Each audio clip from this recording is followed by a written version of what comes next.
আমরা যে বইটা থেকে আজকে কিছু সময় কথা শুনবো, আওয়াজ করে বলেন তো বইটার নাম। আরো জোরে বলেন, কি নাম? এই বইয়ে কোনো ভুল আছে? সন্দেহ আছে? সংশয় আছে? এই বইয়ের সাথে সম্পর্ক জোরদার করার দরকার আছে না নাই?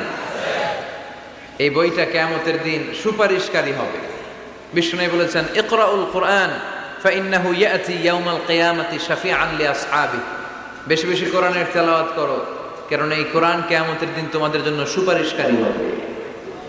কোরআন যদি আপনার পক্ষে আল্লাহর কাছে সুপারিশ করে, আল্লাহ এই সুপারিশ ফেলে দিতে পারবে? পররাষ্ট্রমন্ত্রী যদি মাননীয় প্রধানমন্ত্রীর কাছে কোনো বিষয়ে সুপারিশ করে, রেকমেন্ডেশন করে, মাননীয় প্রধানমন্ত্রী এই সুপারিশকে কি রিজেক্ট করতে পারবে? কথা বলেন।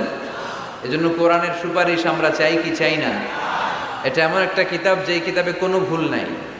যালিকাল কিতাব লা রাইবা ফি হুদাল লিল মুত্তাকিন।